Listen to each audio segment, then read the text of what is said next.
Yeah, it just said webinar is now streaming on Facebook. Okay, cool.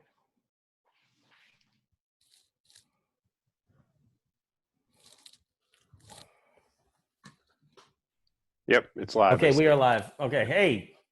All right, so let's Dave, do it. thank you. Start. Yeah, what's going on, man? What's happening? Greg, thanks for joining us tonight on Talking Metal live on Facebook. Well, the first question I had to ask you is if that was some kind of like Zoom wallpaper behind you, or if those are actually really live Les Pauls.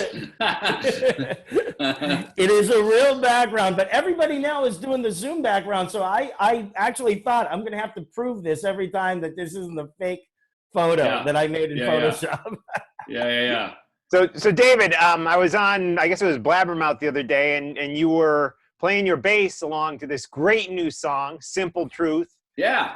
A new song off of, I'm assuming, the forthcoming second album by Ellefson, right? It is. I can play it right now.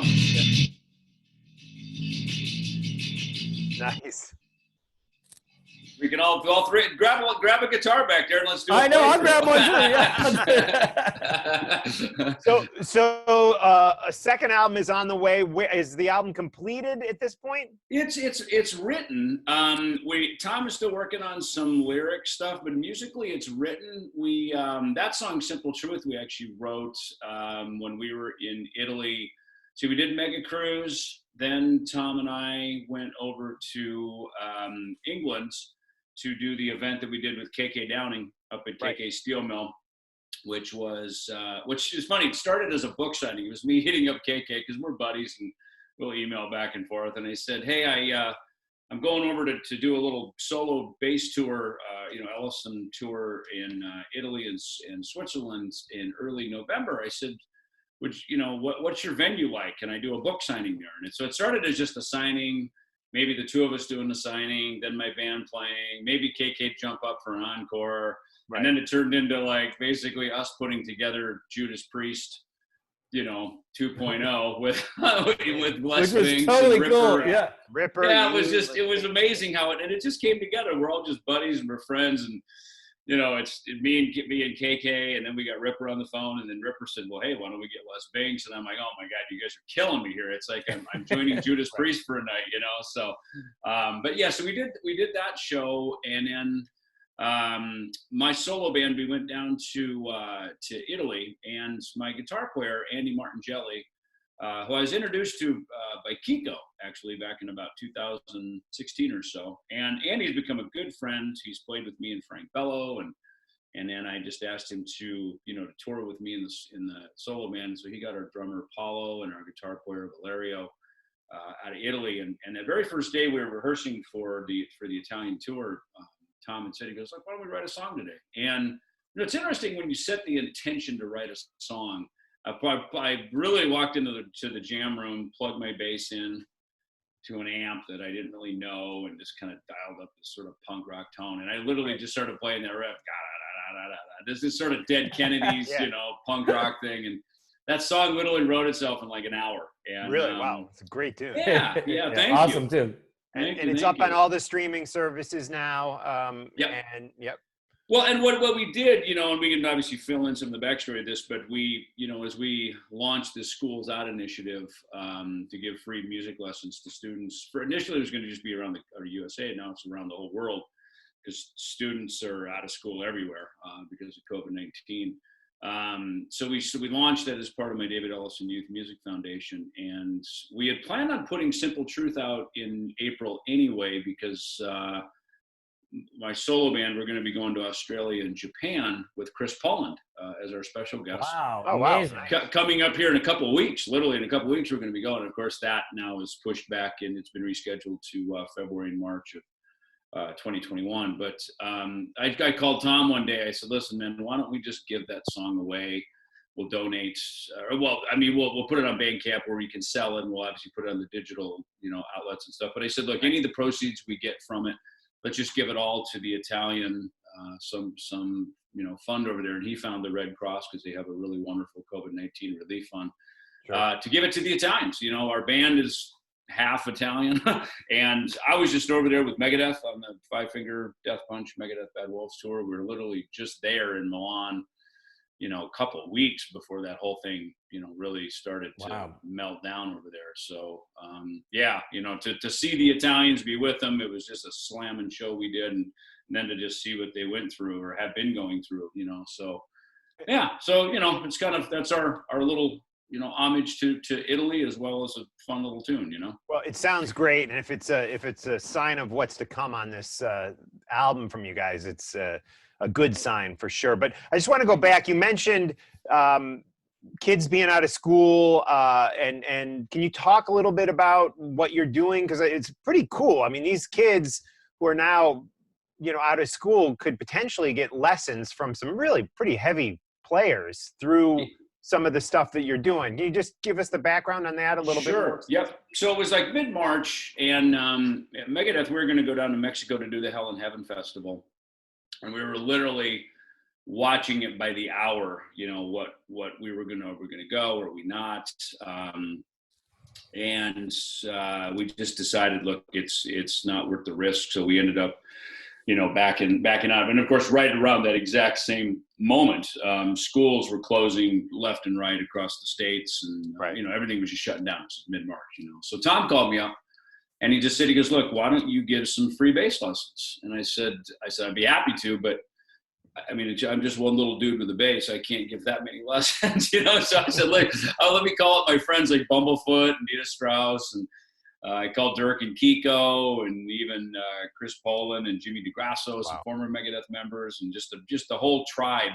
And what we quickly found out, of course, is not only are kids out of school, but a lot of our friends are out of work now. You know, either tours are postponed or canceled. A lot of musicians are sidemen to other, you know, big artists, and they're all out of work. And so by coming up with the Schools Out initiative, I initially asked everybody, said, look, can you just donate an hour of your time to give a couple lessons? And they all, you know, everybody agreed to do that right away. But then we did a like a webathon, I guess, kind of, in my mind, sort of taking it from the Jerry Lewis telethon concept, you know, when we were kids. And we did this big webathon, and we did it as a fundraiser. We did it 2 weeks in a row. The Grammy Music Education Coalition supported that with us. We're part of their coalition. And it was really great because it helped us raise some funds to be able to now employ some musicians and to put them to work and to help give these lessons. Because, I mean, we're like over 1,000 applicants now. So we're starting to bang them out and start knocking them down now. And yeah, and it's super fun. I mean, we've done lessons all, you know, several states, the U.S. to Argentina, Holland, Uzbekistan. I can't remember where else. I mean, all over. It's just going gangbusters right now. It's really cool. Dave, is the Grammy Foundation part of this as well? They are. Yeah, the Grammys, they have, you know, there's several pillars. Obviously, there's the TV show, which is what we all know. They have the Grammy Museum, which is downtown Los Angeles next to the Staples Center. They have Music Cares, which is now a lot of people are starting to find out about. I initially knew of it kind of through drug and alcohol rehab assistance, but also as a sort of a stopgate to musicians that need insurance and need medical assistance. And then now they've started the Grammy Music Education Coalition. That's kind of their fourth pillar of the Recording Academy. And they just started it. So when we launched the David Ellefson Youth Music Foundation back in 2018, we immediately partnered in together, and we became part of their coalition. A lot of what their focuses are on inner city schools and inner city, type of scenarios. My foundation, I wanted to focus specifically on rural areas because that's where I grew up in Minnesota. And it's funny, you would appreciate this, John, is that on, the mayor of my little town in Jackson, Minnesota, where I grew up, he deemed David Ellefson Day October 9th. And immediately when he did that, I thought, God, it's so awesome. I remember when Kiss got the keys to the city in like Pontiac, Michigan or something. Michigan, right? And I looked it up. It was October 9th. So that is an amazing day. No doubt about it. Perfect day for that. Happened on October 9th. October 9th. No, that's amazing. And what you're doing is amazing. And I've always been a fan of music education, bringing music education to kids that won't normally get it from their school, and even trying to help out schools if they couldn't bring it into their school. So I love what you're doing. Thank you. Yeah, and it's nice because Jackson Guitars has offered to You know, give a couple of guitars to some students in need. Same with Shure microphones, just gave us some microphones, and Samson Harkey, of course. And, you know, the thing of it is we got, it's pretty wide now. You know, we've got everything from, you know, drums and percussion to keyboard instruments, vocals, guitar, bass, of course. And, you know, we're looking into, you know, even some other, you know, horns and all kinds of different stuff. So that it's really, really widespread, so that it's, you know, not just for people who want to play rock and roll, but that it's really something that, you know, not only helps now, but is going to be a sustainable platform now moving forward. Because I think, look, schools are going to be in or out of session depending on how everything plays out. And, you know, look, we know, I mean, you know, I always say, you know, when I grew up in Minnesota, when I had a snow day, it was an awesome day because I could go down and jam, play bass. But about 5-6 snow days in a row, and I was starting to lose my mind, you know. Right. So it's, exactly. but it's good to have something to focus on, and especially if you're a musician and you're young and you're learning, it's very important to keep that instrument in your hand and to continue to be educated and continue to push yourself to learn new stuff. So that's hopefully what we can provide with the Schools Out initiative. That's awesome. That's Awesome, great Dave. stuff. And just before, let's just circle back quickly to the follow-up to 2019 Sleeping Giants. When are you imagining we would get that from Ellefson? Well, you know, it's funny. Tom randomly pushed out, and I say Tom, my partner, Tom Hazert, who we've been business partners with the EMP label group and Combat and the Ellefson Coffee and all this stuff. And he is now, you know, singing on the record. And he had just randomly said, he goes, you know, I'm thinking October is going to be a good time. And so he pushed that out there. And it's funny, you know, how some people just have good instincts on this stuff, you know, because I was looking at the year going, oh, we get this, you know, Megadeth tour in the summer and we get the second leg in the fall. And then, of course, with COVID-19, you know, who knows what's going to happen with all this touring. You know, there's none of us know. And we're going to really literally be taking it week by week, I think. So as ironically, and it's kind of serendipitously, it looks like October will be the release of the second Ellefson record. And yeah, it's going to be, you know, mostly original material. There's a couple of really cool covers on there. And it's like I say, we've been working on writing it right as we finished the Megadeth Five Finger tour in Bulgaria. I actually went up to London. Me and Andy went up there, and we worked with our engineer Alessio up there in the Wembley area and worked at his studio and pretty much finished most of the writing. So, you know, now it's just, I mean, literally, you can say this is my video studio, but when I move my computer over there, that becomes my recording studio. So right before we started this call, I was literally laying bass down and sending files across the world to drop into the session, you know. It's amazing that you can do that now right from the room that you're in. You can record an actual album right there. It is, and I got to tell you, it's not my preferred way to do it. I mean, I like human interaction, you know. In fact, my friend John Ancolino, who was also in the band Icon. I love Icon. Yeah, Right. so he's like about a half hour down the road from me down in Mesa, Arizona, and he's got this incredible multi-million-dollar studio. It's 30 feet underground, and I've done a lot of stuff there. I did some of my Megadeth pre-production stuff there. I recorded Metal Allegiance bass stuff there. I did a Dalskin record there.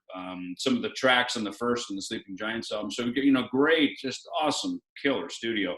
And obviously we kind of separated a bit because, you know, of all this, but we were just talking today and I just said, man, I miss sitting there with you playing bass. And he said, well, look, we don't seem to be sick. Maybe we can get together next week. So Right. no, I like it. To me, music is, you know, I never wanted to be a bedroom musician, you know, and I don't like to just, you know, I always kind of, I guess, self-produce some of our stuff, but, you know, I do it with Tom, with Andy. I like group interaction. You know, to me, music is about what it feels like in the room. When you write it, when you record it, and you know, I think it's important to I don't know. There's just kind of you kind of can read if you're reading the room and everybody's digging it. Chances are when you take it out onto a stage, the audience is going to dig it, you know. But if you're just isolated in, you know, I mean, some people have to self-produce because no one will work with them. You know, some people really are great self-producers, and I admire that. I personally am a guy that you know, music to me, it was always, ever since I picked up the bass at age 11, music for me has always been about getting together with the guys to rip up some tunes, to take it on a stage, you know. So I like the human interaction in the room. Me Right. too. Me too. I absolutely even love going into the physical recording studio. There's a whole different vibe that I get when I literally enter a real music recording studio, and I'm sure you feel that way too. I agree. You know, it's funny. My friend Jimmy DeGrasso had commented one time. I remember we were doing an interview years back, and he had commented too. He said, you know, going into a recording studio can be kind of intimidating on one level because it's all Right. knobs and levers, and it's very Star Trek like. And there's, you know, it's like walking into a cockpit of an airplane. You're like, what the hell all these things do, you know? And so it can be a little intimidating because the people that work in the studios are in there all the time. They're very skilled at what they do. And I remember back making like the Countdown to Extinction record, I remember with Max Norman, we were working at the Enterprise studio over in Burbank, which I later have just this week found out a guy that was an actor in Star Trek owned that. And that's why he called it the Enterprise studio. Wow. I did not know that. I didn't know that. But anyway, I remember going in and again, same thing, big, huge SSL consoles and all this. And it was on that record that I realized, I think it was Max and I were just talking one day, you know, about the skill set, because I'm, you know, largely a live performer. And back in those days, of course, we make a record and then you go out on the road for a year and a half. You know, it's 2 years before you're back in the studio making music again. And you know, the skill set of guys that are in the studio every day making records, you listen different. Some of your technique is a little bit different. Your gear is different. So everything about your world is different when you're there, because everything's always under the microscope, you know. But I am with you, John, that, you know, there is something about, you know, just that environment of the studio. You're there sort of, you know, building something out of nothing. You're sort of, these ideas are being laid down and formulated. And the beautiful thing in the studio is it's kind of like, ooh, what if we take that part and we do that there? What if we try that at a second time? What if we, you know what I mean? There's just this sort of, it's, you know, it's like being in the kitchen, you know, it's like, ooh, what if we add a little more of this and we stir it a little more? Ooh, I like that. You know, let's, you know, that's just kind of one of the beautiful things of the studio. It's like this big sonic kitchen, if you will. So David, you mentioned Megadeth touring. You know, the tour was, I believe, supposed to start June 12th with Lamb of God. Right. Is no official postponement at this point yet? There is not, you know, and again, we're taking it week by week because, right. I mean, look, it's supposed to start on the East Coast, you know, but there's a lot of things in play with it. Obviously, I think Live Nation is the promoter on most or all of those dates. So there's that. There's the city ordinances. It's whatever the governors of every state. Right. So that, you know, there's a lot at play, you know, and of course, Live Nation, I'm sure is looking at an entire calendar of big tours, and so I'm sure that everybody's, you know, got their pencils sharpened and doing the math and kind of figuring out when and where, you know. And again, you know, next year hopefully sports are back open and everything's up and running. So it's like, man, there's going to be a not only a craving to go see live events, but there's going to be a lot of live events trying to book every single day that's available in every venue possible with all of these postponements this year. But yeah, I mean, look, whatever either stays the same or changes on the Megadeth front, that'll all be Megadeth.com. Any announcements will be made from over there. Yeah, and I was going to say, Dave, one of the things is it's not like you guys are holding up an announcement. It's like everybody's waiting for Live Nation and the promoters and everybody else to make an announcement and a decision. And that, as you said, there's a lot of things in play. The government, the states, Live Nation. So it's not, a lot of people are wondering why bands aren't posting things on their site. It's not the band's fault. The bands are also waiting to find out what's going on. And for anybody who knows touring, I mean, this is like a huge undertaking, and everybody's just playing it by ear at this point. And I guarantee you that Megadeth and everybody else is going to get the fans the information as soon as they possibly can. Yeah, I mean, look, our job is to go play shows. I mean, look, my bass is tuned. I'm ready to go. You know what I mean? My stage clothes are packed. I'm ready to head out the door. You know what I mean? And, you know, I'm just here to follow marching orders as is everybody else. So it's kind of like I'm playing a gig until the day they say I'm not, you know, and that's and I think that's kind of all of our mindset. And you know, look, however we have to play that. Like I said, the solo dates that I had for my Ellefson solo band, In fact, at one point, I literally had flights were booked. I mean, we were heading to Australia and Japan, and I had just Ward Records had just put out the Sleeping Giants album over there. We had a release date back in March, and everything was ramped up in the press with Burn Magazine and Metal Hammer, and then one day I get the announcement that Australia is not going to issue any visas until mid-June. I mean, so look, all of a sudden there's our answer. You can't go. Like, they won't let you in the country. So it's like cancel flights and hunker down. And then we did a reschedule, and we pushed that back to late February. And then I think Japan now is March 2nd and 3rd. So, Frank Bello and I are scheduled with Altitudes and Attitudes to be on the Monsters of Rock cruise. Which is great. Yeah. Yeah, mid kind of, what is that, February 8th through 11th or something like that. I forgot what the dates are on that, but I had that written down. February. Yeah, in February. Yeah, February. Yeah. So, and again, I hope that happens. It'll be great to get out and for me and Frankie to fire it up. And I hit Frank. I said, hey, maybe we should record a new song. And he said, sure. I don't know when or how. And we got a creeper back there. That was That's my wife, Emily. You want to say hi? Hey, what's going on? Say hi. Come on in. I've been spying. Hey, come on in. Hey. But this whole conversation brings back so many memories, because the first show I saw, I lived in New York City. We both lived in New York City during 9/11. Yeah. And the first show I saw after 9/11 was you guys at Irving Plaza. Do you remember that show? Oh, I do remember it. And, it's so weird. Al Petrelli played guitar with us. And, of course, he's born and bred New Yorker. And at the time, I think even lived in Manhattan. And I mean, he was freaked out. I mean, like freaked out. And we actually had an EMT at the show who took me and Dave down to Ground Zero. Drove us right down. Like, after sound check, we got in the car. Literally drove us. I mean, it was the scene you saw on CNN with half the building, that thing sticking out of the ground. I mean, that was one of the weirdest moments. There was a smell, like, and I don't know if it was concrete. It was like a burning smell. Right. It was a burning smell. It was. I've never smelled anything like it ever since. It was the strangest thing. And right. I mean, just no doubt about it. I remember. And I think we played 2 nights or something, right? Was it one? I was there the first night. I don't know if you played 2 nights. It was Irving Plaza, and I just remember it being one of the most memorable shows of my life, and it brings back memories of like where we are today, because it was difficult for me actually to go to that show. I was a little bit frightened, and I think all of us were, and we were going through metal detectors and things we weren't used to. Right. Yeah. So it was just a different, we knew that going into that after 9/11 in New York City was going to be a different vibe as it is now. Right. So it's, it's very, you're right. I mean, think about it. It's like, I mean, back in the day, I mean, there, now there's metal detectors. Hell, they don't even let anybody get up in any shoulders, and God forbid some chick pulls or lifts her shirt up. I mean, they'll get flashlighted and arrested. And, you know what I mean? It's a very different rock and roll than the one we all grew up with out of Lemoore. It's funny though. We were at a show up in Montreal, and chicks were lifting up their shirts. It's a different story up there. Hey, they're French Canadian. They roll a little different up there, Yeah.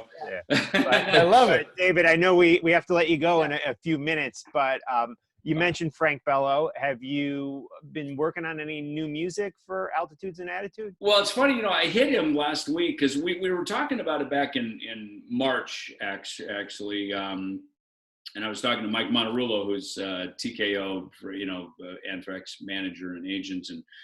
And he was asking, he said, hey, are you guys going to Mexico next week for Hell in Heaven? And I said, well, now we are. And so we just kind of had a nice chat about things and just talking about all that stuff. And I wanted to get in and do another song. And you got to realize with me and Frank being in Megadeth and Anthrax, if we're going to be on a cruise in February next year, that means we need to start planning by like March of this year, right?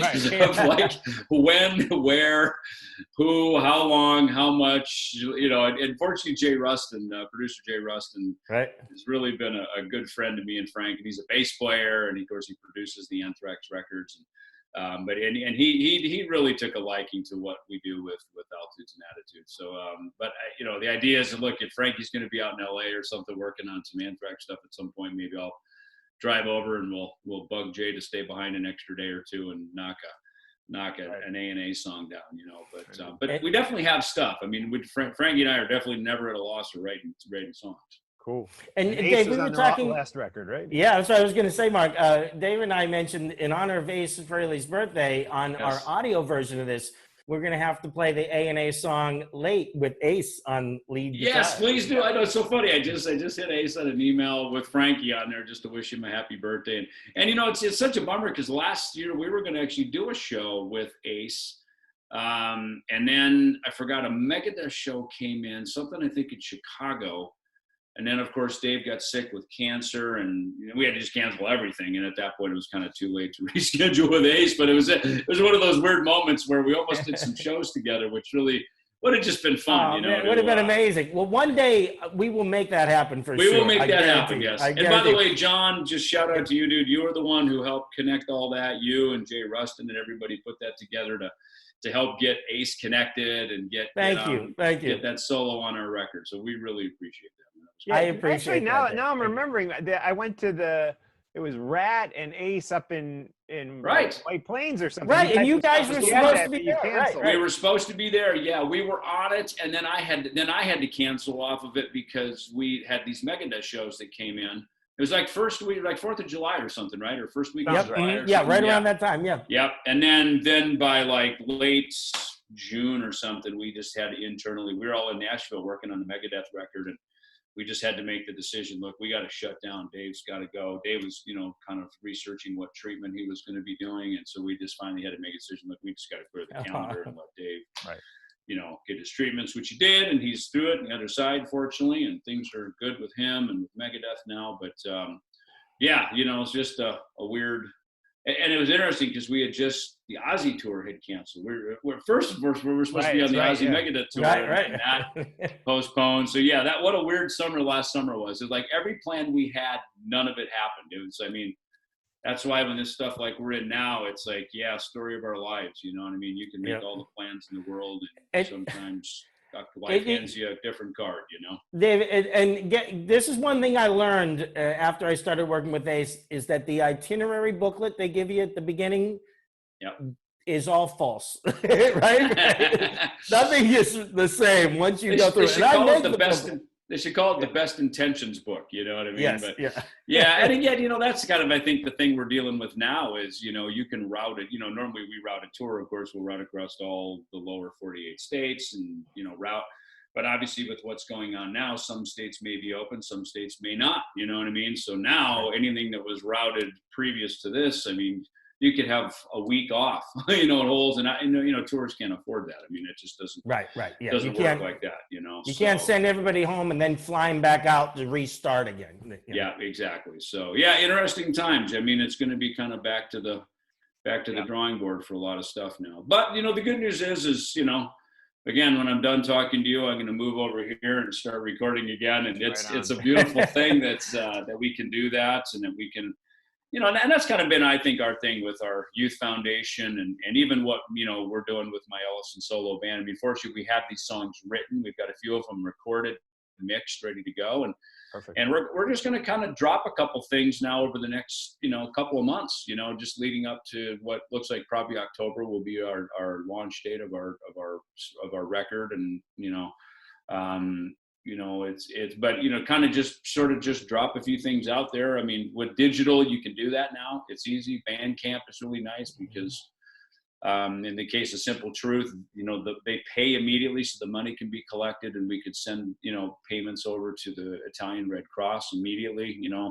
Things like Spotify and iTunes, those can take 6 to 9 months before they even pay, and then it's another 90 days till you get your money. And it's good to know that, David. So, guys, use Bandcamp and work through that so that you guys can get what you need to get to that Italian Red Cross, because they need it right now, not in 6 months. Exactly. That was exactly why. Thank you for that. And that's exactly why we launched it there first. So it's out everywhere now, but Bandcamp is kind of where we're driving everybody, because that's immediate money for real needs right now. And for you online, the website is it Ellefson.com? Yeah, just davidellefson.com is kind of the place where EllefsonCoffeeCo.com, all the band stuff. We also have the David Ellefson Youth Music Foundation. And actually, it's EllefsonYouthMusicFoundation.org is our website there. And that's where students can sign up. If you're 18 and under, you can sign up for the free lessons there.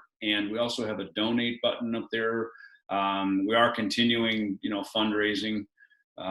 Fortunately, the expenses of our foundation are not that high, so we don't have a bunch of payroll and infrastructure stuff, so our money can actually go right to the proper sources, again, to pay musicians to give lessons. We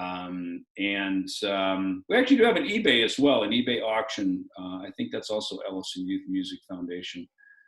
We just completed an auction. In fact, that drum head back there. You're right. I love that. It's ready to be sent out to the cool. To the guy who. So that has already been purchased. It is. It has. It's been purchased. I'll send it Monday because I wanted to keep it here for our little chat. I love it. Thank you for doing that. It's so cool. Well, it's always great talking with you, David, and we thank appreciate you guys. I really time. appreciate it, man. Thank you, so David, and I really appreciate you coming on. You're welcome. See you guys. Bye. Okay, take care, Dave. Take care, brother. All right. Oh, all right. What a great interview. What an amazing. Emily crashed the interview. That's great. Hey, No, but that was a great moment in the interview. That made it cool. And your story about that concert was amazing. I would challenge both of you. I think I'm a bigger Megadeth fan than both of you. I don't know about that. Yes. I was going to ask you, John. The first time I saw Megadeth, I couldn't remember if you're crushing the mic. It's right there. Sorry. The first time I saw Megadeth, were you with me in Boston? Yes, it was Megadeth, Sanctuary, and Slayer. Was that it, or was I'm mixing up two concerts? No, see, I don't know if I was with some people from Berkeley the first time I saw Megadeth, but I think I was there. Was it the Orpheum Theater? Yeah, it was Warlock with Doro Peck. Yes, I was there. Yeah, I mix up two of those concerts. Yeah. That was an insane show. That was on the So Far, So Good, So What tour, the third album. And that show, I always put like top 15 for me. The energy. No doubt. Theater. And any of the Boston shows that I saw are some of my top shows. And the only show, I swear to God, in New York. I think. Yeah, that was right in the first year. One of the only shows that rivaled those old shows that we saw was the Heaven and Hell show that we all went to at Radio City. That was a great Emily show. Wasn't there, but I was pregnant. I think she was pregnant. I was either pregnant or with a newborn. But but I didn't get into Megadeth into Countdown to Extinction, which is right. You're 7 years younger than us. You're younger than us. So we're older. But that was when I fell in love with them, and so all of the later albums, I mean, I'm into the earlier albums too, but I'm super into Megadeth. Right. I love Megadeth. And I mean, for me, when we did, hey guys, are you still there? Yes. Yeah. Oh, okay, good. I had like a weird little thing happen, but now you're back. What's great is that let me see here if my view has just changed or what. Okay, now I'm back. So when we did Talking Metal with Dave Mustaine, that was amazing. Remember that? Yeah. Dave. When we went to the hotel room. And he was showing you how to play guitar and stuff. That's up on YouTube if anyone has all the Fuse shows. John and I had a show on Fuse in 2007, 2008. All those shows are up on YouTube, except for that was such a great day, and we had a blast. We were in Dave Mustaine's hotel room. How cool was that? Yeah. And then I forgot to mention this on the show with David Ellefson, but David Ellefson was here at the Silver Spacecraft. Can you believe that? I was trying. Was it that location or was it the other location? It was this location, because we did some Talking Metal at the other prior apartment in Jersey City, but David Ellefson was physically in this one, and he even said, he goes, "What do you got? Kiss's entire stage set up in the other room there?" Well, he remembered because I don't know, it may have been before the interview started or something, but he would say, "Oh yeah, you got Eric Carr's drum set," which right. Yeah. He remembers that. And what was really funny about that is that after the interview, and this is when he had the F5 project happening, he had to go somewhere and he had his own car. And I decided that I was going to ride with him to show him where to go. So I rode from here to the Holland Tunnel with him, and then he dropped me off, and I said, just follow that road there. Right. Right. How cool is that? That was Driving great. with David Ellefson of Megadeth and all the great musicians he's played with. So did he Such a great speak? guy. Is Mustaine totally in the clear with the cancer? Did you guys ask about that? We didn't I ask did that. on the last interview, and it seemed like he was a few months back. Yeah. He's in That's great. remission, or is he like? Yeah. Did they say anything about that? No. Not during this particular interview, but I think Mark said that he said he was in the clear when you Yeah. spoke to him last. You know what? I never hear any noise from outside. Today I heard people talking, and now there's a dog barking. I love it. I love hearing some interaction. Earlier here, I felt like I was, in like a bubble in this The place. birds. By, The birds. yeah, by the way, guys, I know that I'm going to do something right now. I don't know if this is cool, but how about this? Are we gonna do cheers? Yeah, that's what I'm going to do. This I is a need a Talking Metal Toast. Can we, This can we is share this? Bulleit Rye. What is this? It's just beer. Okay, I'm gonna Rye. pour a little drink here of Bulleit Rye, which I happen to really like, by the way, guys. If you are going to drink Bulleit, or if you're going to make a Manhattan, a lot of people do not use Bulleit Rye, but I recommend Bulleit Rye as opposed to the other Bulleit, which is Oh. I don't know what that is even. yeah, it's really good. So if you mix this, 2 parts of this, 1 part sweet vermouth, a little bit of bitters, and I like to use cherry bitters, which is a rare bitters, and like you do like 3 droplets, and shake it in one of those shakers, and then pour it out, and it's really good. So check this out, Bulleit Rye. Do you And know bullet what? is not spelled like a bullet; it's like a weird spelling. Right Well, on. do you know, I'm sad right now because we were supposed to be at M3 right now. Correct. I know today. Yeah, I know. I have like these fond memories of Mark doing his own thing and me and John like running off Yeah. and trying to find like, where Yeah, we were going to the concession stands at M3 while Mark was doing official Talking Metal business. Right. Emily and I were doing our own thing. Like we were having, we're- I hate to say it, but we might have been having more fun doing. Right. No offense to the Right, bands. word, I'm yeah. kidding. John is I'm my joking. buddy. We were always like we taking always have pictures a at parties. me and Emily are buddies. Like no doubt about it. Okay, let's do a toast. Talking Metal toast. Talking metal toast. Ching. Okay, we Ching. did it. Okay. What was Get it. that? There's some weird sound. With someone talking. Yeah. That was me making. I did like a vocal thing right there. Oh, okay. I went da da da. Okay. That's what it was. All right. Well, You may sorry, have thought that was some type of YouTube sound or some kind of Zoom sound, but that was me with my vocal abilities doing a I'm sound. sorry I I'm crashed a your singer. I'm a interview, you singer. guys. Are you guys Check it mad out. at me? No, that was great. That Are was you great. Check mad it at me out, for people. crashing your interview? What's that, Emily? I couldn't help myself crashing the interview. I'm glad, Emily. It makes these Talking Metal episodes cooler when you are part of them, in my yeah, opinion. I just had to tell the story because there is like a I don't know, it's not equal to 9/11, but there's a But it's like it. You're right. It's like it. similarity. And that was my first show after 9/11, and I felt Wow. nervous. I felt nervous. I'll be honest. No, I with you. did too. I did too. And I think we one of all did, right? Living in New York no City. doubt about it. I remember my mom saying, "Don't go to a show. The I know, terrorists yeah. are on you." And I was like, "I Mhm. have to keep on living my life." So Right. you have to make decisions, and I felt like they were protecting us. Yeah, It's and I'm a not. different situation, but it was similar in that I was a little frightened. It was my first show. Yeah, no, I agree 100%. And I had a show in Brooklyn with the band The Electric Magic Sideshow where I was playing the drums, and it featured Billy May and a bunch of great other musicians. Where in Brooklyn? It was I don't even know what the Bar? venue was called. It was next to a pizza shop. That's all I know. We're not Trash Bar. There was no Trash Whatever Bar was on the next to a Upper East pizza Side. shop. I think the was venue had a pizza shop in it, and the owner of the pizza shop was from Johnstown, Pennsylvania, my hometown. I don't even. How sad is it that I don't remember the venue? But I remember I took a cab over to Brooklyn, and I was also nervous about 9/11 style things happening, and I was living in Jersey, and so for me to go from Jersey to Manhattan to Brooklyn, even though in normal people's lives it's only a few miles, in New York City life it's like a big deal to go from one borough across one river to another across another river. and especially after 9/11. So I was freaked out, but I did it and I made it and I lived. And then I flew to Toronto literally in October 2001. And that was also a weird thing. I flew to Toronto and back in the same day. How ridiculous is that? But I was okay. But this whole COVID thing is the same thing. And, you know, I'm about, I know this isn't politically correct to say, but I'm about finished with this COVID thing. Like, I'm ready to rock again. Yeah, we have to be cautious.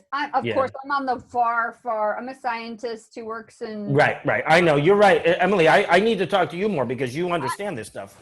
I have a very conservative approach, even way more conservative than Mark's, even, I think. But yeah, we can talk offline about my thoughts on it. It's different than 9/11 for sure. I would like to talk to you because here's the thing. I'm the nuttiest person. I won't even touch anything in normal life, let alone COVID stuff. So I glove up with gloves. I got masks, and I started out with these skull masks, but then I realized they're kind of dorky. So I just turn them around and they're black. But I was wearing these skull masks for a while. I have one too. Yeah. So Emily said, "You're going to scare the kids in the neighborhood." Yeah, I know. So I said, "That's the point." I said, "Keep those little creeps away from." The first day that I had the skull mask out, I was like, "People stay away from me. I look mean. I might have like a gun." But then now I feel like I'm at like Target going, "Hi, can I return this $5 item?" And I got the skull mask, and they're like, "Oh, okay, sorry." Or I'm at the bank going, "Can I get a check for my rent because I lost my checks and I got a skull mask on?" So and they're like, "Are you gonna rob me or are you gonna get a check?" The bank? Right. Yeah. So here's the thing. How about this? Bank robbers just go do it. No, I'm kidding. I'm joking. Right. I'm kidding. Do not rob banks. I was a joke. I was saving that for the podcast. We're all wearing the bandanas, and my boys too, so we all look like robbers. It's okay. Yeah. You know what? Here's the thing. I got to mention this. Back in the day, Kiss used to wear the medical masks and bandanas because they didn't want people to see what they look like without makeup. So there are pictures of Paul Stanley on the Bulleit train in Japan wearing like the doctor style, old school doctor style mask. And then there are pictures of Kiss in Australia where they all have professionally made bandanas that have the Kiss logo, and they look cool. But so Kiss is used to wearing these bandanas. I asked Ace, I said, "Have you went out?" And he said, "Yeah, I went to the grocery store and I was wearing a bandana." So if you're living in the area that Ace is living, you might see him in the grocery store. Right. I will or the pharmacy. I'm not sure if it was the grocery store or the pharmacy. And I'm talking into a fake mic, by the way. The bandanas could come back after all this. I think in the 50s, bandanas were popular because of all those cowboy shows. Right. And then in the 80s, they became popular again because, like, Van Halen and stuff would have the thing. Right down here. You just wear it here. Now, possibly the bandanas could come back. Our son is requesting more screen time. I think he's on his fifth Bring hour. him in. Bring him in. He's got to go to bed. Come on. No, it's 9 o'clock. I'm going to come in. No, it's 9 o'clock.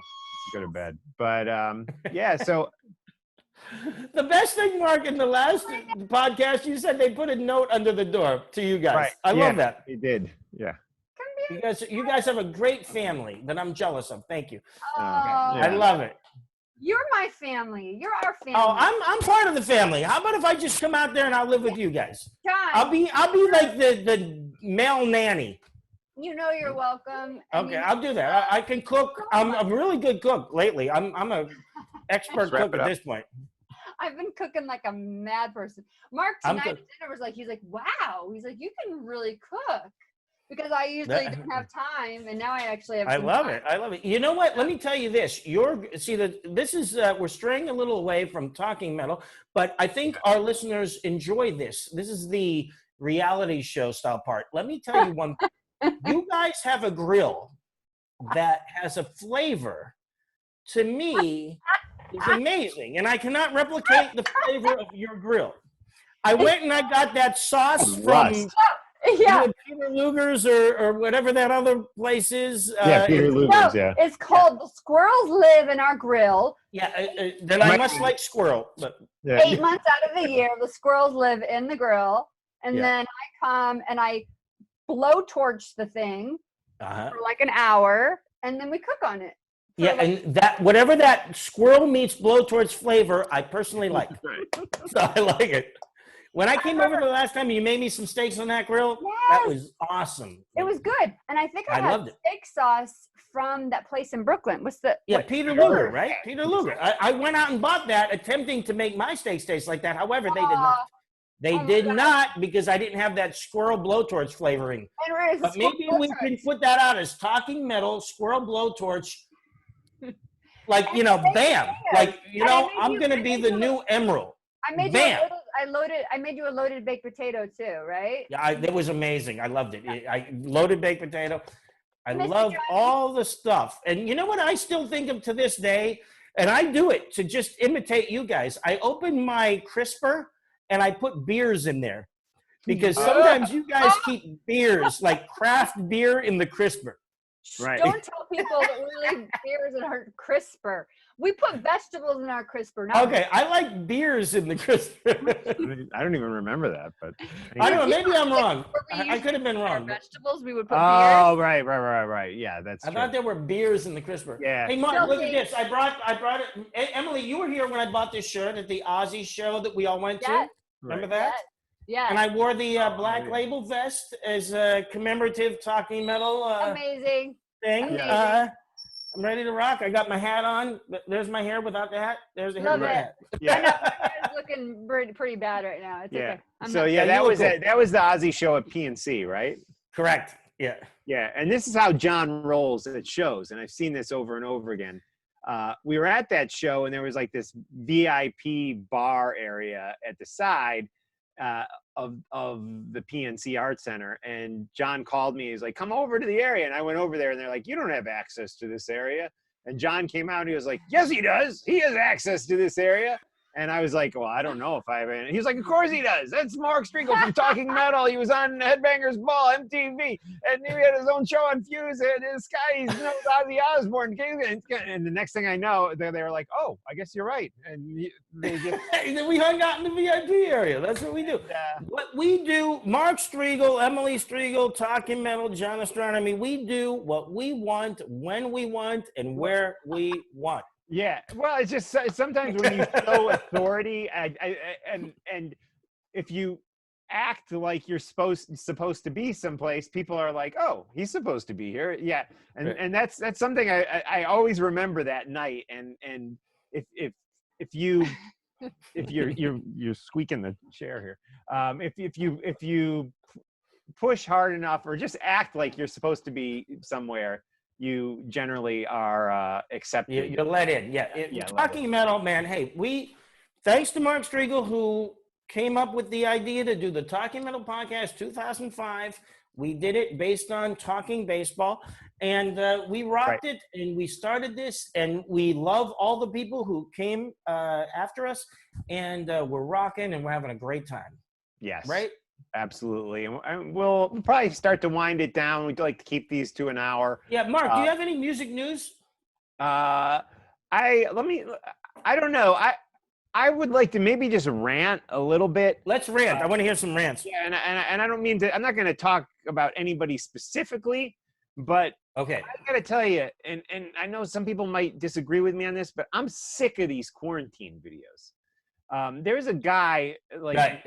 These, Like, and I don't give mean me like an you and I example, right. talking. I mean, Yeah. all these people like playing their music on their cameras like this. And there was a guy, very big rock star. He's not metal or hard rock even, but he was on one of the late night talk shows. I happen to be a really big fan of this guy, and I'm not going to mention I'm his going to fix name, my hair here. but he was sitting there in front of his computer playing piano and singing. And I was like, this is like a train wreck. And there's so many of them I've turned on, big pop stars too, where it's like, you know, the keyboard's too loud, you can't even hear the vocals. And correct. There's other ones that I think are completely fake, and I know they're completely fake. Just they've recorded it like on Pro Tools and made it sound perfect, and then they're just pretending that they're playing it in quarantine.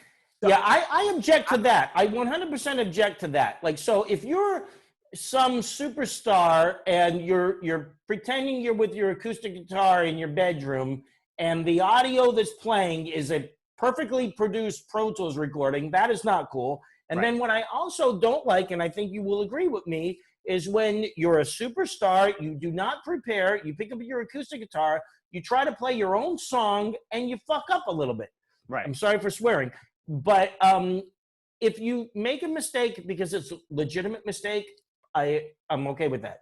But if you like didn't put enough effort into it and you're just haphazardly doing it, I think that you're not putting enough effort into it. So that's Right. what I disagree with too. And I've seen a few good ones, but Mhm. I'm by these professional musicians, pop stars to rock stars, I'm seeing more that I'm like absolutely embarrassed by than than I think are good. So that's just my little rant. It's like, and it's like you said, if you're not prepared, if you don't have something really special to share with us, don't waste my time.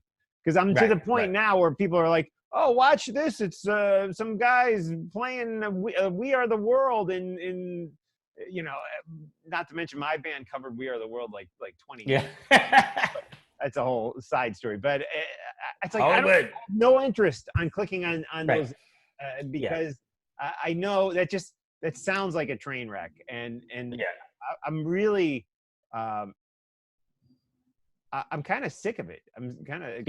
No, I agree. I think if you put effort into it and you're doing it for the right reason, great. If you're doing it because you want everybody to say, oh my God, look how artistic this guy is, he's amazing, that I don't go for. And I've seen both ways. I've seen some, you know, Alicia Keys, I've seen her do a couple things. I think she's great. Some other people I don't want to name, I've seen them do a few things. I don't think they're great. And then, of course, the fake ones are just ridiculous because, you know, they're fake. And the only one that I think that was fake that I liked was the one that was, and this is going to get me in trouble, either the Backstreet Boys or one of those bands. It was of course pre-recorded, but I liked it. One of those I liked, but I am agreeing with you that this whole thing is.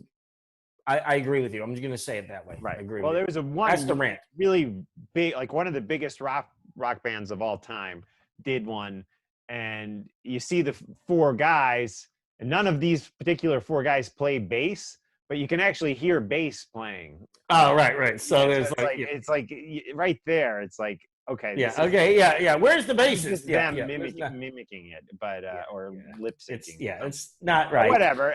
I understand, and I am fearful for the music industry because, unlike sports, I feel like, I mean, we have to see where things go, but I feel like, you know, with sports, you could potentially put a basketball team or a baseball team or a soccer team on their fields, on their court, and have them play with no audience. And through television and advertising revenue and merchandising, you could still actually make a profit and make this work for sports. I do think there's a possibility there. Right. But for live music, I don't care how big the band is. No one's gonna pay for like a pay-per-view event. I love Kiss. Kiss is one of my favorite bands of all time. I love Iron Maiden. But if somebody was like, okay, you can watch a pay-per-view event of them in your home, and it's gonna cost you $50, I don't know if I'd do it. Right. Go to YouTube and watch Kiss in 1977 or Iron Maiden, you know, or something. I don't know if I would do it. I might. For Kiss and Maiden, I might do it. But for some of these other bands, I don't know if I would do a pay-per-view event. Yeah, like here's the thing: people will tune in to watch the Pittsburgh Steelers play the Oakland Raiders, but I don't know if that many people, whatever normally tunes in for a football game, is going to tune in for a Metallica concert, and they're the biggest rock band in the world, and pay for it when they can get so many free streaming clips on the internet. But I'm with you. I mean, I'm definitely tired of this. You know, I'm longing for a change. But the flip side of it is, you know, I don't know shit. And I don't think any of these people on TV, you know, some people are like, we got to go back today and reopen things. And other people are like, we're not going to return to normalcy until 2022. So there's this big there's a big group, big gap. Get back from of people who big gap. think it's going back to normal tomorrow to 2 years from now.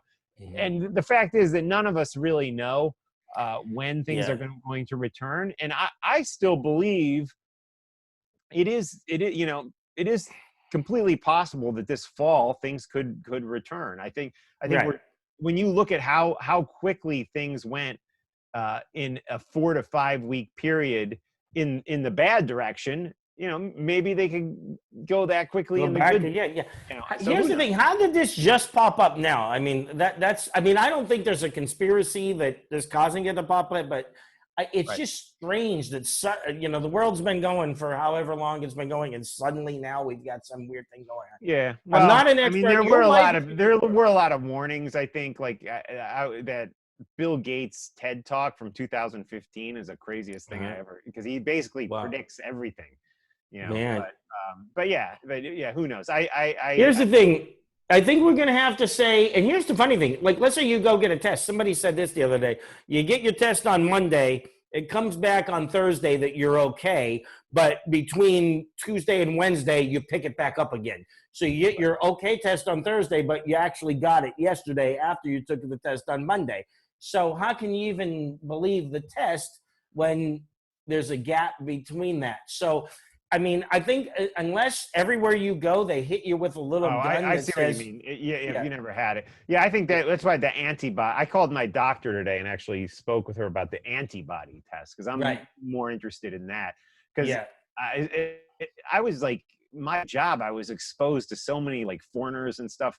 It's like the way I look at it, it's like there was one day I had like a headache for 2 days. Maybe I had it. I think I might have had it too. I mean, no doubt. A real mild case of it. Now I know people like Rob Dukes and other people have gotten hit really, really hard with this. But there's other people who have tested positive to it and not shown any symptoms at all. So it's very confusing. But anyways, one thing that is for sure is rock and roll will return. No doubt about it. I mean, we'll return one way or the other. I'm just thinking that here's one thing. You know how they come up at you in some of these places and they with like a gun, and I don't know if you not a gun, but like some kind of instrument that takes your temperature. Yeah. What if that has COVID on it and they touch it to your head and they take one person's temperature and they're okay, and then they touch it to the next guy, he's got it, and then they touch it to the next person and then they give it to that person? That's what I'm wondering. Wow. Can that happen? I hadn't thought of that. That's you see these people like checking, like you got. I'm sure you've got to go into the White House. It's in your bodily fluids. Yeah. So it's so maybe you got sweat on your head. They're touching that little, like they're going, okay, you don't have COVID, you have COVID, you don't have COVID, and then they didn't wash that thing off, and then that person got COVID. So and do you know that some people are naming their kids COVID and Corona? I saw that. That's the most. Yeah, how about that? Those people should have no business having children. They should be castrated. Yeah, that's the stupidest thing I ever heard, for sure.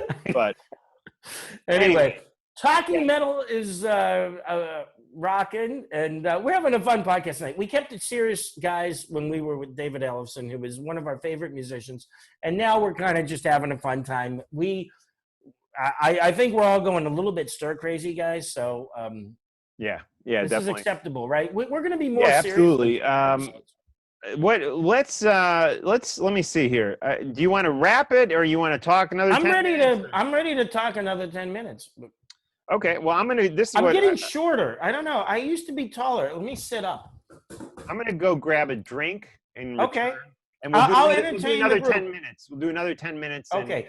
You go grab a drink. I will too, but I'll wait for you so there's not any dead air, and I'll just. Okay. I was trying to see if we actually even have anybody watching at this point, but. Well, on YouTube we will. I mean, Facebook we will. Even if we don't now, we will later. So right. Yeah, the last one I saw had like 800. Yeah, we did good. We did good. Yeah, and then I put it on Facebook too. Yeah, there's still 20 people watching, so that's not bad. Yeah, all right. I'm gonna grab a drink, which means I have to take my lavalier mic. Yeah, I know. I got a lav too. I don't even know if mine's official. Hi, friends. I'm gonna show you a little bit of the behind the scenes. Here's what we do with Talking Metal. We take notes. So I have 2 pages of notes. on one piece of paper. This is my handwriting. So how cool is that? Want to see it?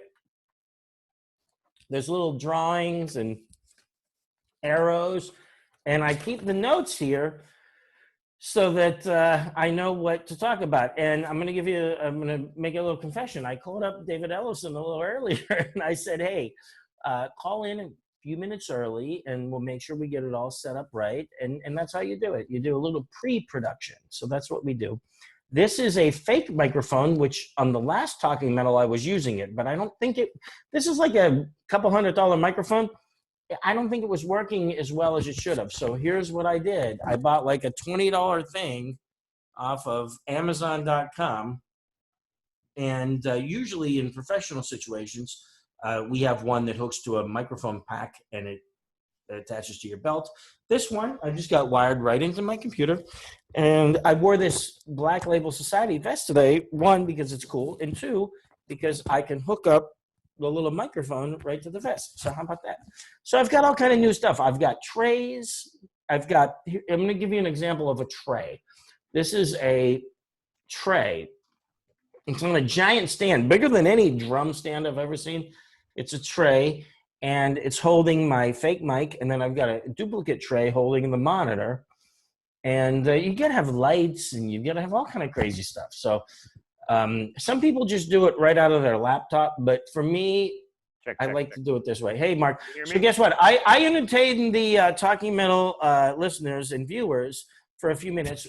Hold on while I go get myself one more drink so we can do a Talking Metal toast, okay? Yeah, absolutely. I got my drink ready. Actually, you know what? Wait for you. Guess what? I'm so crazy that I was going to go get like a real drink. Okay, did I think I froze. Up, dude. Okay, I froze. Heck. Yeah, yeah, I can hear you, but you're still froze. Okay, I froze. I think it's going to, let's see if it unfreezes. Yeah. I don't know. Darn Hopefully it's still recording. Yeah, I hope so. I think it still is. Hold on. Second, hold on.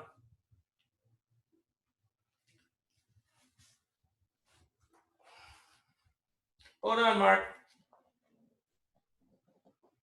You're back. Okay, good. Yeah. Yep. So guess what, guys? Check out. You want to see a good vest? Look at this. Black Label Society. Thank you to Zach Wild and his whole crew. And You get a drink?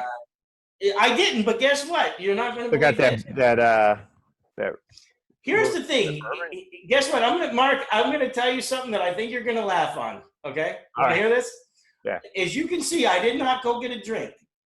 But guess what I have? Just in my Vicinity? range, range of motion at any given point, I've got Johnny Walker Red. Yeah. But I also have, just in my vicinity, Amaretto. Oh, nice. And then, also in my vicinity, I've got that Bulleit. So wherever I'm sitting, there could be stuff. I'm kidding. It's a joke. You got an arsenal there. This is, I'm going to be opening this. This is a New Jersey beer. One of my favorite breweries, River Horse Brewery. Another local brewery, the Brooklyn Brewery, is another one of my favorite local breweries. But that's the shirt I have on. But this is from New Jersey. Originally started in Lambertville, New Jersey. They moved to Ewing, New Jersey, right outside of Trenton. And it's a great IPA. It's not super heavy. It's like 5% alcohol, but it's got a nice, refreshing taste and not too heavy, you know. So that sounds great. So here's the thing, just so I don't have to leave, I'm gonna have this. This is lower end Johnny Walker, but it's good. It's fine. Who am I? I'm not Mick Jagger. I'm John Astronomy. We can drink the Johnny Walker Red. All right. Cool. Well, I like these live streams. I'm glad we're doing it because it really, truly, in some ways, brings back the original flavor. Cheers. Talking about toast. Cheers.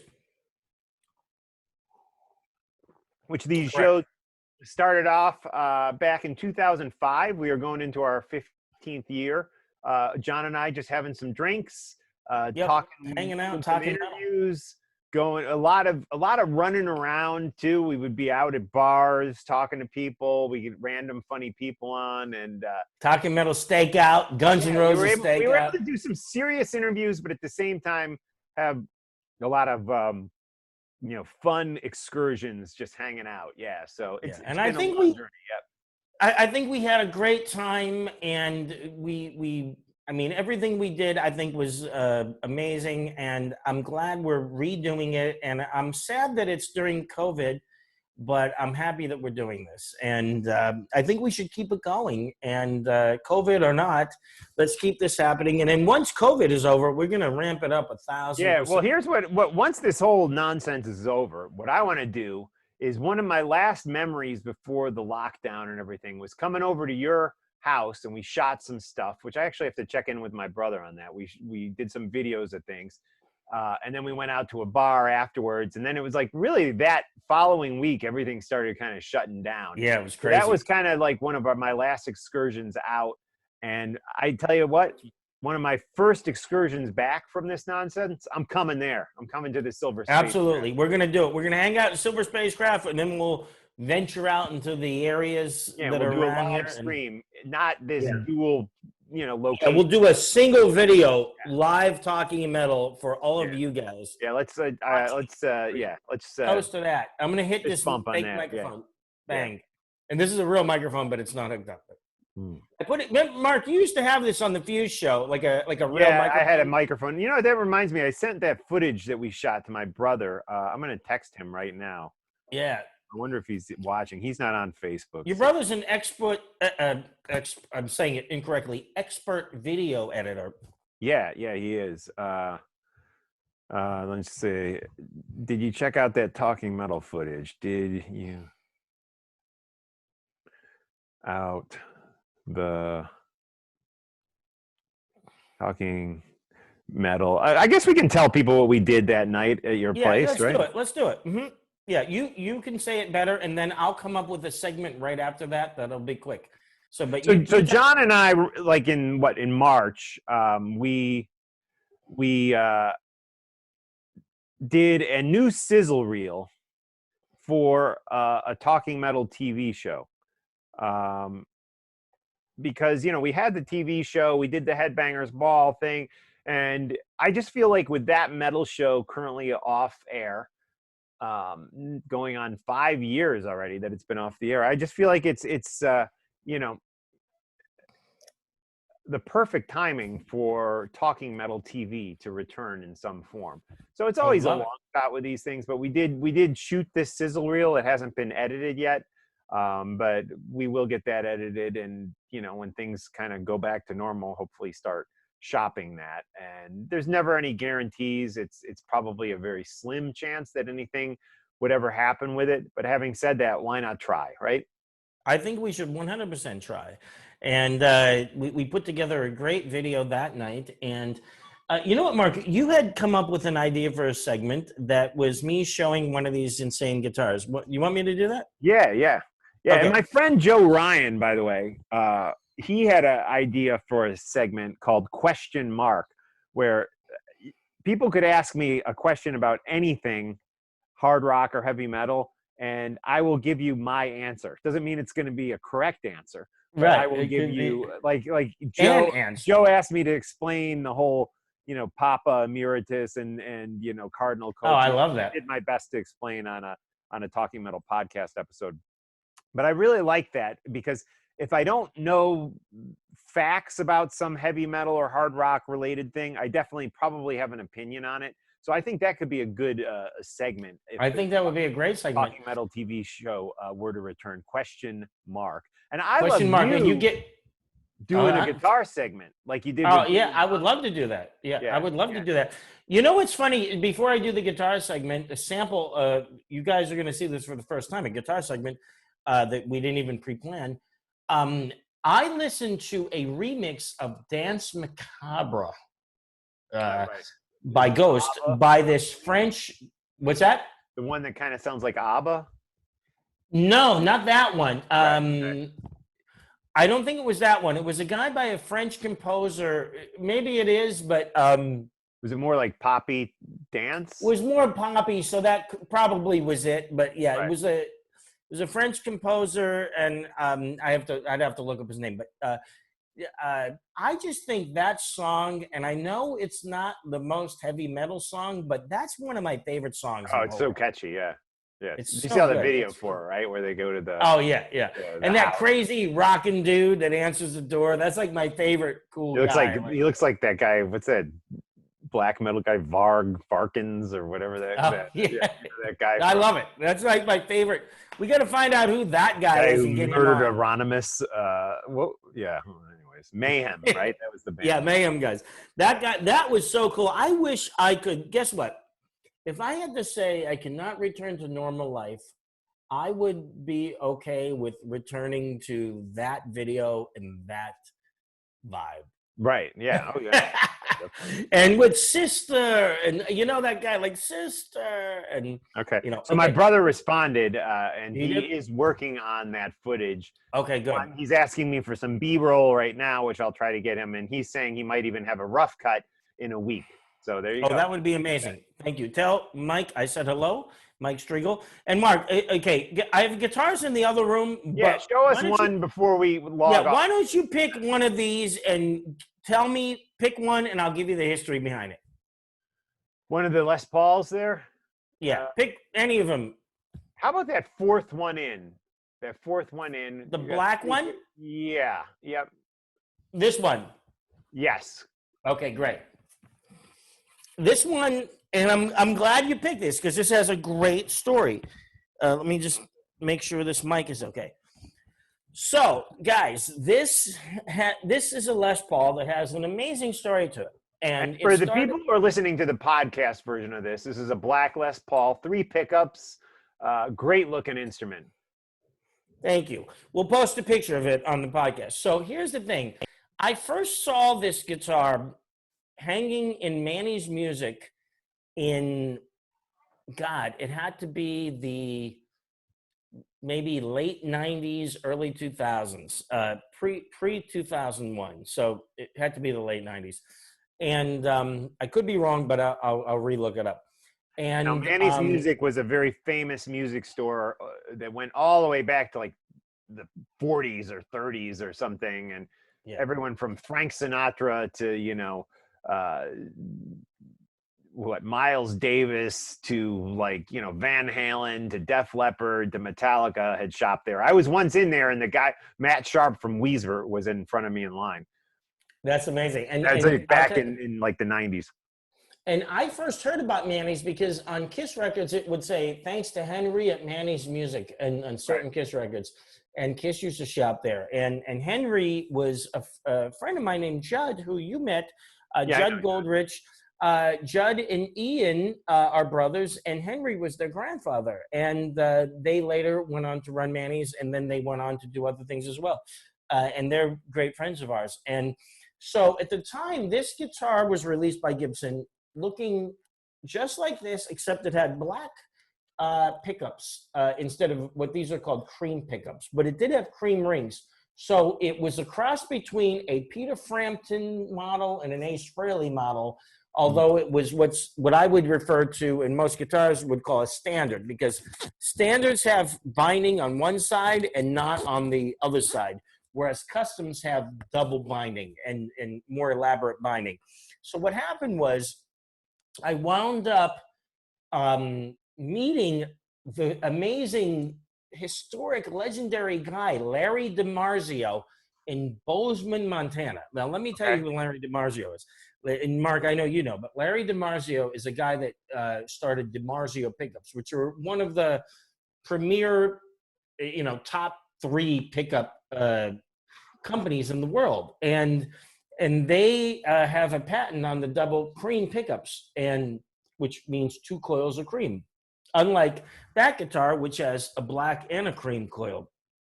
And believe it or not, I had to make a fake pickup once for Ace for his smoking guitar.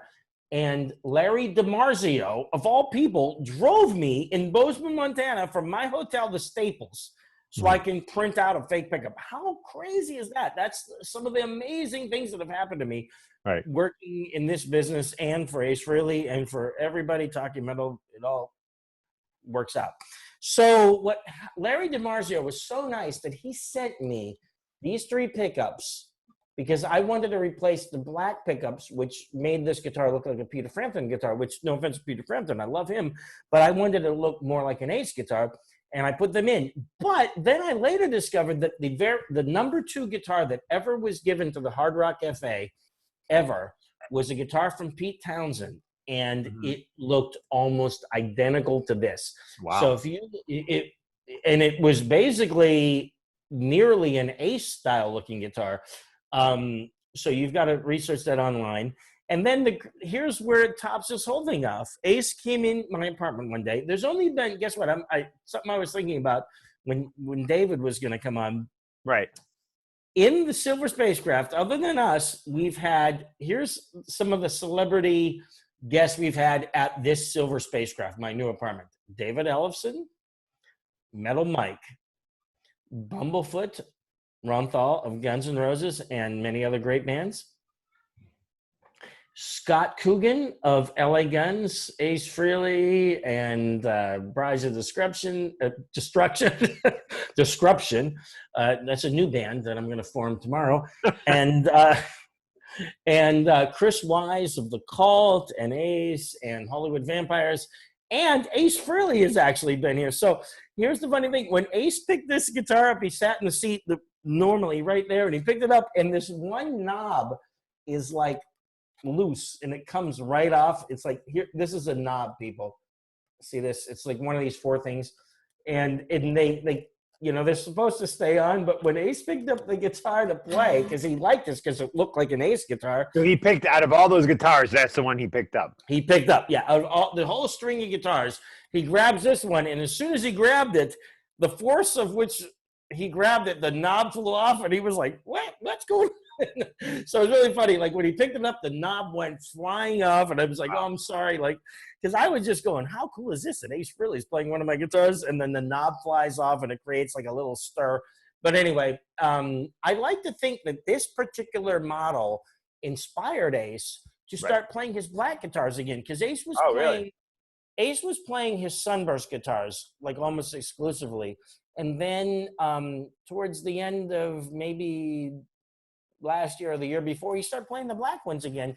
And Ace has a zillion guitars, and I like to think that him seeing this one inspired him to pick up his old ebony. That's what so we would call this black, but in Gibson lingo this is called ebony. So ebony with the rosewood fingerboard, and Aces, of course, were Les Paul Customs, which not all of them, but most of them, which were ebony with an ebony fingerboard. And when I say ebony is the wood, ebony is the finish, not the wood. It's maple top covered in ebony. This is a rosewood fingerboard, but if you have a Les Paul Custom, usually it's an ebony fingerboard. And there are, of course, many variations, but this is, I'm glad you picked this because it's a historic guitar played by Ace Frehley, bought at Manny's Music in New York by my friend Dana. And, well, let's do this. Next time I'll pick another one. And how about, what's great, you already shared the story of Nick scratching the back of the 1980. Yeah, that was Nick Cavanero. I texted him. I texted Nick and I said, you should watch this. And he was he was like, oh, you guys are busting on me or something. But I said, whatever. We love him. I don't mind anymore. I forgot about that. About that. But I thought that was funny. But yeah. Oh, by the way, Nick Cavanero wanted to know if we wanted to interview his friend Rob from Bulleit, and used to play with. Oh, yeah, Rob Caggiano. Yeah, I would love to. Yeah. So I love Nick, that band. So we got a lot of people actually wanting to come on this show. I think there's. I think there's a really good opportunity to get a bunch of people on the show. Maybe this is how we start it, with a guest at the beginning and then we riff afterwards. I think it's a great idea. And you know what? I would love to have Rob Caggiano. I saw him at a show down at Bowery Electric right before this happened. And, who was he playing with? No, he was at a gig by somebody named Rachel Lauren, who was a great vocalist who was doing a showcase. And I met him after, and I said, Rob, he was a Facebook friend, but I said, boy, I am a super fan of your band. and I knew that Nick worked with him, and I am a super Volbeat fan. I mean, Do you know Nick Cavanero toured with Jesse Malin? Did you know that? no, I did not know that. Yeah, playing like just like acoustic on Jesse Malin's acoustic tour, like playing. No, I totally didn't know that. God, I went out to lunch with Nick. I hadn't seen him in years. For the first time, right before all this COVID shit. It was probably the day before I was at your apartment or something. We went out to breakfast or lunch or something, and he's got a lot of stories too. That guy, man. You should have Nick on. I love Nick. Yeah, some of them, like he was telling me the most hilarious story about a guy who we both love and know, Matt Pinfield. But yeah, I'm not going to share it here, but yeah. You know what? Nick Cavanero helped me get involved with the show 8-Track Flashback. So I had some amazing stories with that. I hung out with the late David Cassidy. I'm so sad. And oh shit, I had some amazing experiences with Leif Garrett. And then my best experience. That's fucking amazing. David Cassidy is dead. And Leif Garrett is alive. If you would have said to me 25 years ago, which one of those two will be dead in the year 2020, I would have said absolutely Leif Garrett. There's no way he's gonna last another couple of years. But yeah, there you go. And here's the thing: my favorite thing that transpired from the H-Track flashback. And there's another thing that only Nick would remember, and I bet he wouldn't even remember, but I remember. But the greatest thing that is a big deal for me is that one time me and I'm going to tell this now for all the viewers and listeners worldwide that, this really doesn't make me any cooler, but it's just, to me, I think it's cool. So I'm dialing it back so that people don't think I'm that stupid. But so I hope I did it.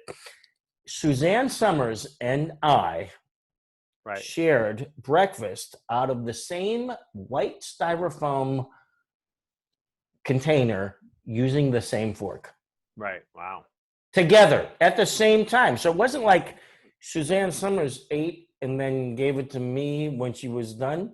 We sat together and ate breakfast. And how cool is that? Me and Suzanne Summers. Chrissy of the greatest show ever, Three's Company. Absolutely. That was a incredible show for me. And she was like considered the hottest girl ever when we were kids. Yeah. Chrissy. But no.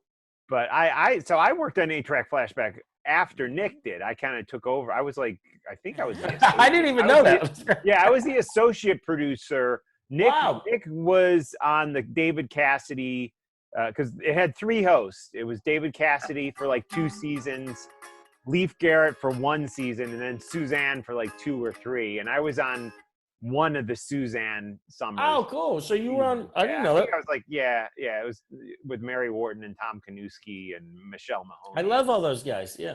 Yeah. But yeah, that's the other thing I wanted. We should start telling stories, because what you said there with the guitar was a great story that I, as a fan, enjoyed hearing about Ace, and a fan of you, John.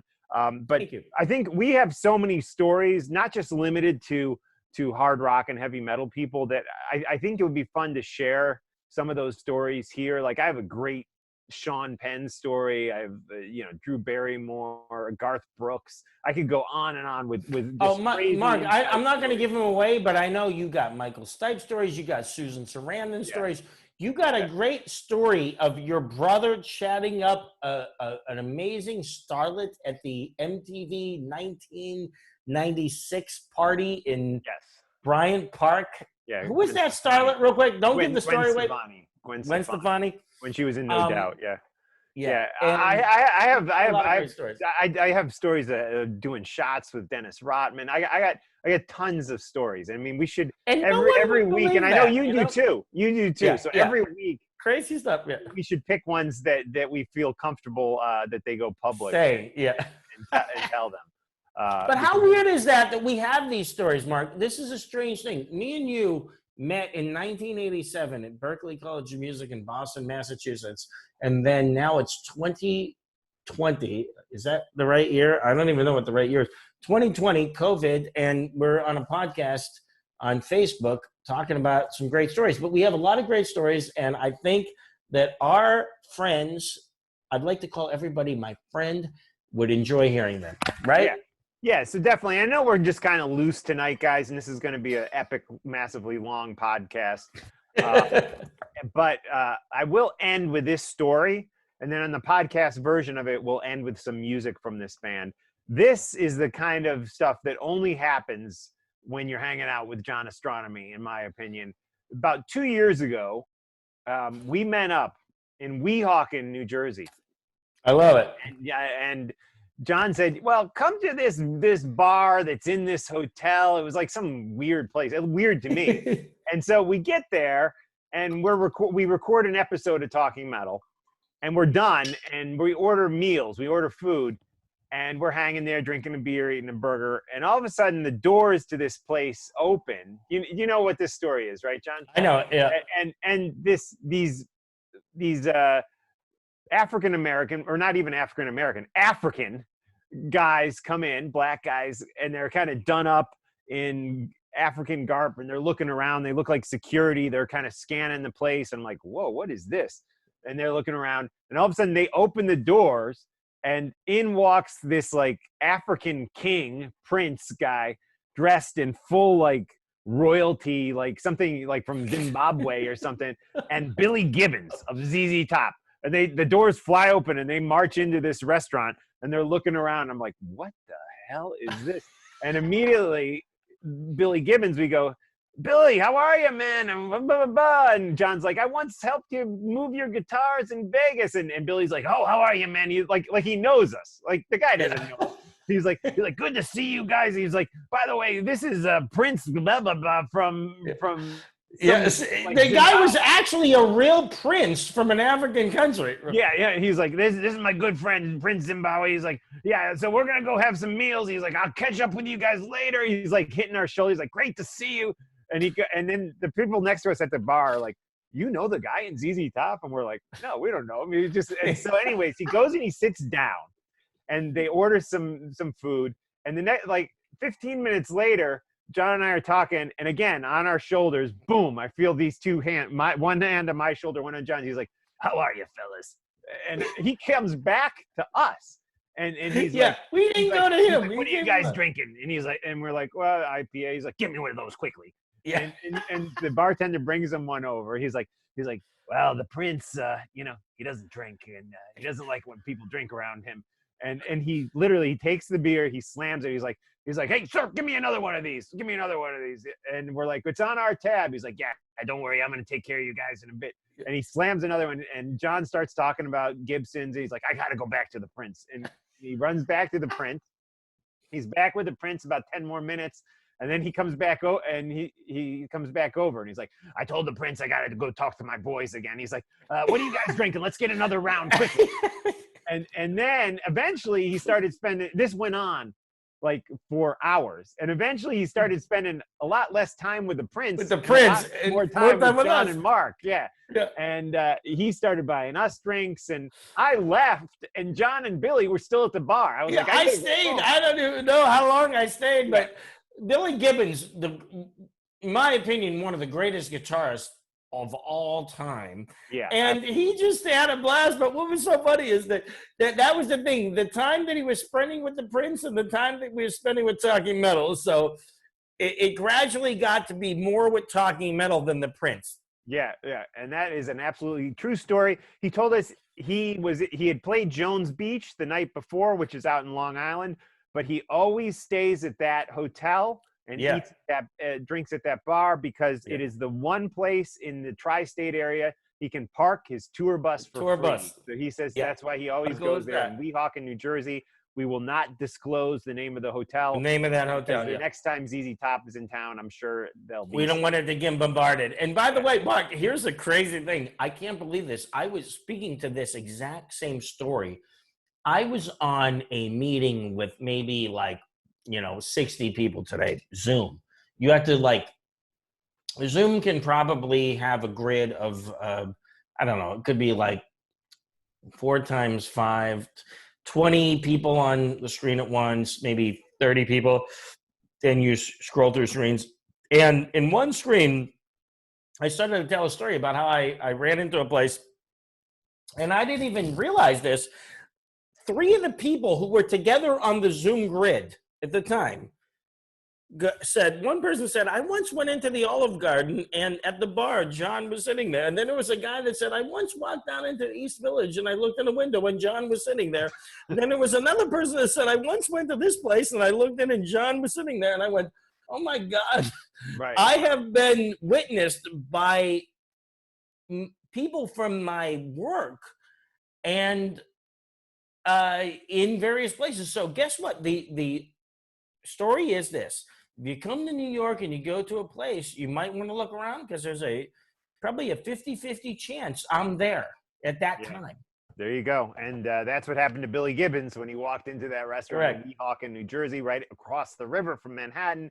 We spoke with him about all sorts of stuff. I remember I was talking to him about Josh from Queens of the Stone Age, and he really lit up when I mentioned that because he had played on a Queens of the Stone Age record. He's since played on a Desert Sessions track with Josh, which is real good, by the way. And you spoke to him about guitars. We were talking to him about Texas and LA and all sorts of stuff, touring, how he met the Prince. He told us that whole story. That was amazing. I remember hearing that story from him. But what a memorable night, and that's what I'm talking about. Brush with greatness, right? We're going to do the brush with greatness, and I'm going to leave it with one thing. He gave me his business card the first time I met him, which wasn't that time, but the first time in Vegas when I carried his guitar off of the airport baggage claim. So what happened? You were in Las Vegas, and you go to the baggage claim, and there's Billy Gibbons, right? Yeah. So before I see Billy Gibbons, I go to baggage claim to get my stuff, and I see this guitar going around. I'm like, what? There's a guitar. Then I look and I see it says something about Billy Gibbons. And then I see this person hang with a sign that says Billy Gibbons. Now, here's the thing. I'm out there for VH1 Rock Honors, so I know it's rock and roll time. And I walk over to the person who had the sign, and I said, hey, do you know who Billy Gibbons is? And they were a person who might have been an amazing person, but they weren't like a Billy Gibbons. It could have been just a random person. They were just hired to pick up somebody with a sign, so they didn't know who anybody was. So I said, I know who the person you're here to pick up is, a driver or somebody who is assistant to the driver. So I wait there, and when Billy Gibbons comes up, I said, hi, I'm John. I work for VH1. And then he goes, I got to get something off a baggage claim. And I go, I saw your guitar. So I said, let's walk over to the baggage claim. I pick up his guitar, and then I walk to the car with him. I give him his guitar, and then he hands me his business card. And get this, his business card did not say Billy Gibbons, ZZ Top guitar god. It said Billy Gibbons, friend of Eric Clapton. Wow. How crazy is that? That's awesome. That's amazing. And then he had his phone number and everything. So yeah. And John, it was probably 11 years later that you met him then in Weehawken. And the first thing you say to him is like, I once helped take your guitar. I once helped. Yeah. 11 years ago, I carried your guitar, brother. But yeah, great stuff. And I will end on this, John, and then I do have to go. That's okay. But there is an excellent, I spoke about this with Martin Popoff in a recent episode of Talking Metal. There's an excellent Netflix documentary that Martin Popoff actually worked on called That Little Band from Texas, ZZ Top. Nice. Yeah, it's a great documentary. Yeah, our good friend Sean Burns was actually texting us about it. And I said, Sean, I know that documentary. Sean, our good friend, if you're watching, he came down with COVID. It sounds like he's doing better. We're really praying. Sean Burns, man. Yeah, Sean Burns is one of my best friends in the world. If I had to name like 10 people that I love, Sean Burns is one of them. And God, he was battling COVID. I hope he's okay. Yeah, it sounds like he's doing better. So, anyways, but you got to watch that, John, on Netflix. I will. And let me. I was going to put this guitar down, but you know what? Forget it. I'm going to hold it until the end of the podcast. Why don't we sign off and say thanks to everybody who watched us tonight. We had a great episode. Thanks to Emily for crashing in when she first. Emily is welcome every time. Emily is welcome. She really got David Ellefson to light up there. Yeah, that was a great gig. And that was a great story too.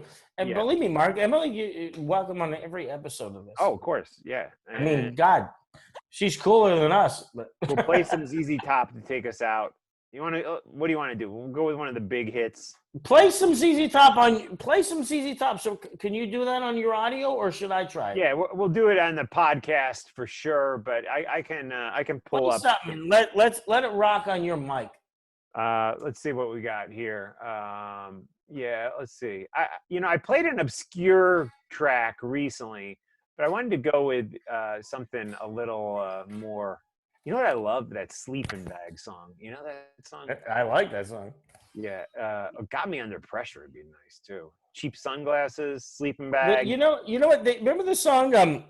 Not saying you have to play this, but My Head's in Mississippi was great. Cherry Red's a great song. Cherry Red. Yeah, that's in relation to my old band, Cherry Red. Right. What album was that on? It was a black and white cover, radio something. But I love ZZ Top and Billy. Unbelievable. I still have one song that I'm gonna submit someday to either Ace or ZZ Top and say, let's do this. Yeah, here we go. Cherry Red off the Antenna album from 1990. Correct. Yeah. We can do that. I don't even know this song, John. So Okay, I don't somehow know. my Is it mic's playing? going off. I think we're still on. I hope we're still on, and I hope we're still rocking. Yeah, I don't know. I can't really get it to. I think it's because my audio is not. It won't let me play it. But on the podcast version, I will play this. We'll play it. Okay, keep rocking, everybody. Listen Cherry to Red ZZ by Top, ZZ Top. Cherry Red. See you soon, everybody. Rock and roll forever. All right. Cool, John. Take care, brother. All right. So Bye. are we off? So you'll send me the file then? I'm going to send you a file. I didn't end the meeting yet, so I still Oh, think we're live, but I will see you, and I'll talk to you right after. Take All care. right, man. Bye-bye.